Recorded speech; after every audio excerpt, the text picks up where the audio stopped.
Hello. Hello, Judith. Thank you for coming on today. Thanks for the invitation.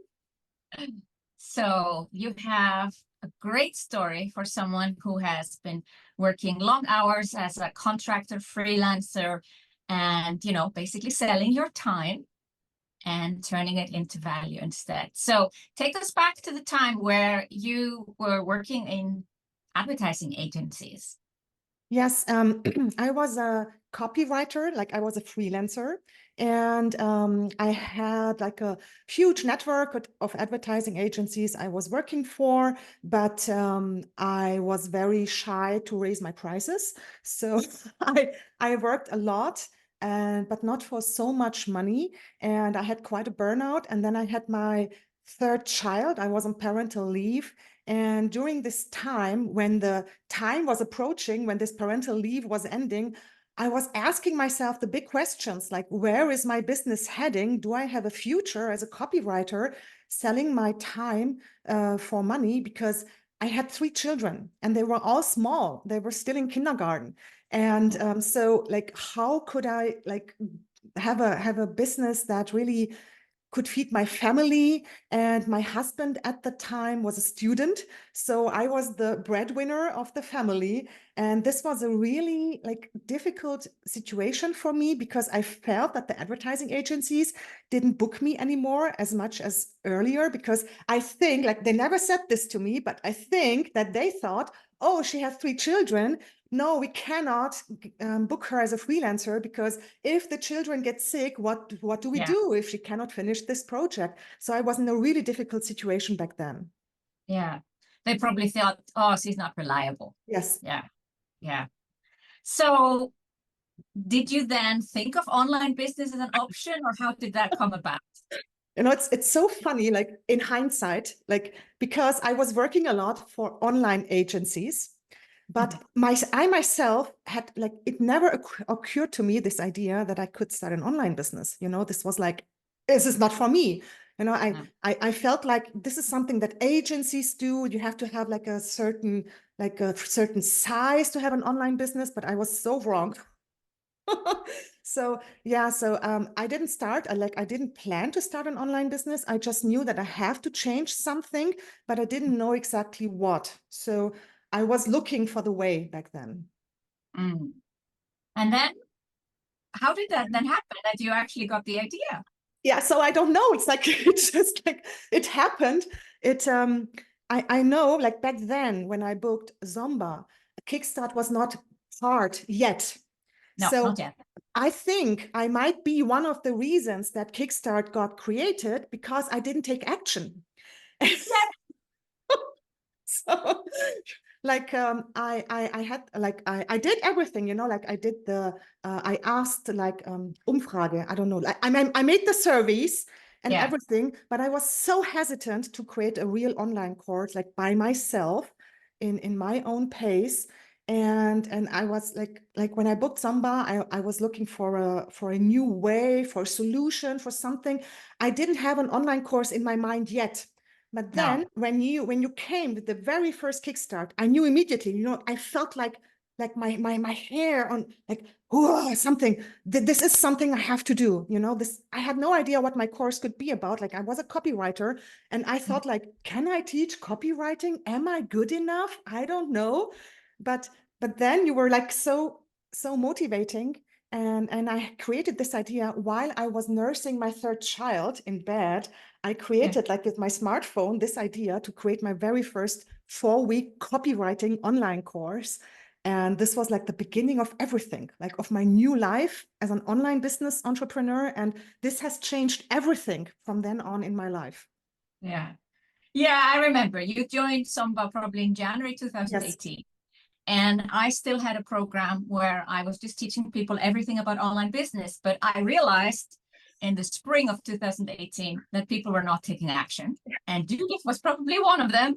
And I was frustrated with my students, but mostly with myself. I said, well, if my students are not taking action, it's on me to change how I teach. And that's when I got the idea. Everybody has to create an online course. I'm going to have like this boot camp, tell people every week what to do. And you created this amazing course. But it changed over time. You know, Yes. we have some people that we're interviewing and they say, I'm still teaching the same course like 3 years later, and it has maybe it's longer now or something. But in your case, it changed over time because you didn't see blogging as a something you could sell. Again, in hindsight, it's like, how could I think something like that? But I doubted myself so much. And blogging was my hobby, and it was something I could do really well. But I always thought, well, if you have a question about blogging, if you want to set up your blog, you just need to Google, you just need to go to YouTube, you know, there's everything there, you know, like, why should somebody buy a course from me? And yeah, again, I could not be more wrong. And so I created like this first 4-week copywriting course. And this was quite a tour de force, you know, it was too much. I was the queen of over delivering. The next time I launched it, it was 6 weeks. And then the next time I launched it, it was 8 weeks. So I saw that I need more time with everybody, with my participants, to create good outcomes and not to overburden them with too much content in too little time. So this has evolved over time. And then like, I think like 2 or 3 years later, I created my first blogging course, like, which was only blogging, not part as a copywriting course or part of another course. And this was like the second, like I took off with the first Kickstart, and then deciding to make the first blogging only course was like the second jump, because then I freed myself from everything else that I can do pretty well. But you know, nobody wants to have an expert for newsletter, copywriting, claims, and blogging and everything, because then you're not standing for anything. And so I decided to be like the go-to person for blogging. And this again has changed everything in my business. Yeah. That's when your business really took off. Yes. But before, you were still able to create a 6-figure business with copywriting. You know, that's not bad. No. And I had a course that was pretty well, that went pretty well. It was like an evolution of this very first Kickstart course. By then it was 3 months long, so it got longer and longer. And I made like 6 figures with this course within a year. And then I decided to kill my darling, like to kill this course and to create something new. I didn't know, like in November 2020, I was like, I have to kill this course. I have to create something new. I don't know yet what it will be. But then in December, like my new course emerged. And this was my very first 6-figure launch. And this was such a, like, it has blown my mind. Like, I am capable to do to make a 6-figure launch. As a freelancer, I never made 6 figures in a year. It was like, how is this even possible? And now you were able to make it in a couple of weeks. Yeah, it's so crazy. Well, a lot, as you can hear when you listen to Judith, a lot has to do with head. Okay, it's believing in yourself, believing that your niche is worthy and that you are good enough. You've been fighting a lot with these demons, the thing called imposter syndrome. Yeah, it's really what do you say to those who are dealing with that? Like, I'm not good enough, I'm not expert enough, who am I to teach blogging? I think that especially the women who are very capable, who are very intelligent, and who know a lot, have these doubts. Because they know so much that they know that there's something that there is still things that they don't know, you know, because they know so much. And I can only say, like, you believed in me before I did it myself.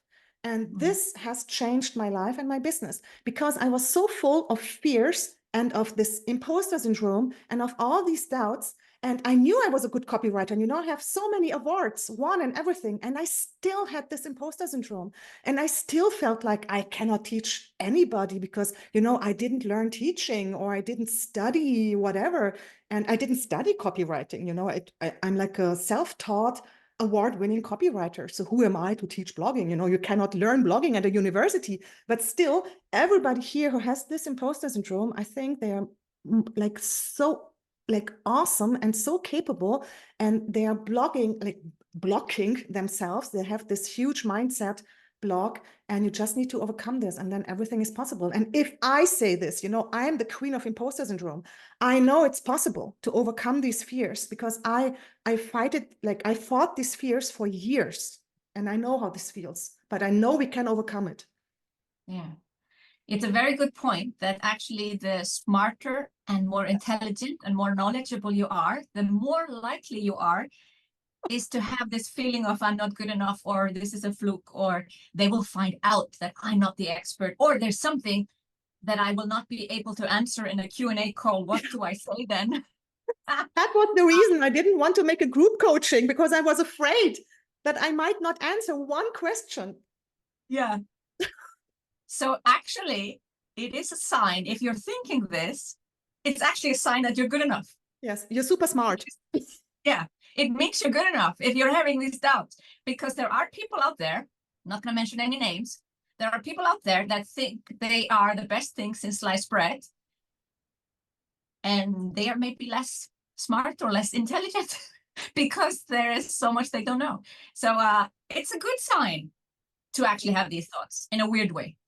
Yes. Yeah. And I also rediscovered, I discovered that this imposter syndrome is actually a good sign, and it can have also positive effects. And this is something that, it was a process over time, going with you through Kickstart and through all the steps that I found out that this is actually a good thing. But of course, this needs time, and this needs taking action, because you won't overcome your fears and your doubts just by thinking about something or just by creating a plan.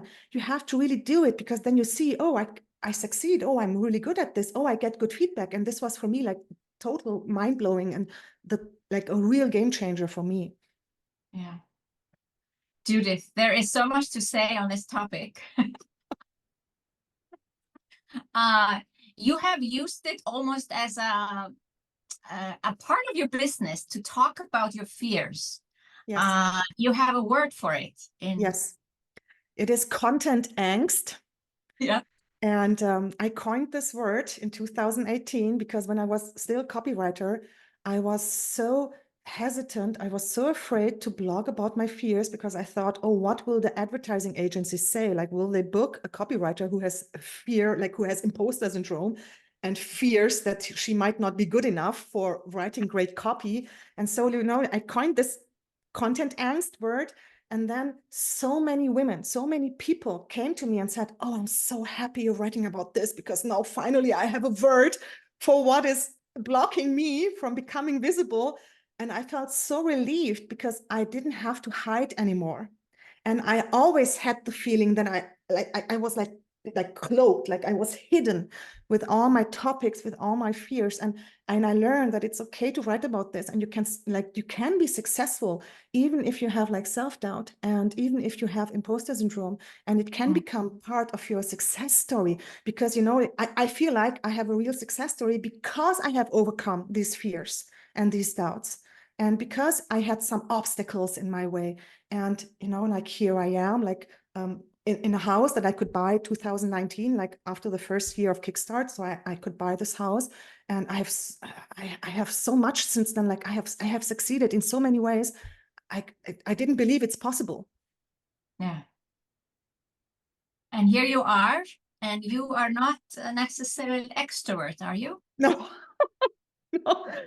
I think I'm hardcore introvert. Whenever I do this Myers-Briggs type test, introvert is 96% or so. It's really bad. But still, I think online business is great for introverts, because I always perform great if I'm alone, if I cannot hide behind other people, then I'm really, really great. But if you put me in a group, I'm oh yeah, just do it, please. So I think having an online business is awesome for everybody who's introvert, who's rather shy, who has self-doubts and everything, because it is also an online, it is a boot camp for your own self, for your, for everything, for personal development, yes, basically. yes. It changes so much. I'm still an introvert, but I know I can handle this, and it doesn't have to keep me from being visible, because people always think, oh, I'm an introvert, I cannot become visible. Oh, too bad for me. But this is not true. Yeah. This is not true. You have proven so many things that you can overcome them, but not by thinking about them, by No. actually doing Yes. the work. Yes. Judith, we could go on and on, but I want to just stop here and say thank you. You have inspired so many with your words, and I appreciate the time you had with us today. Thank you so much. Thank you for the invitation. Bye.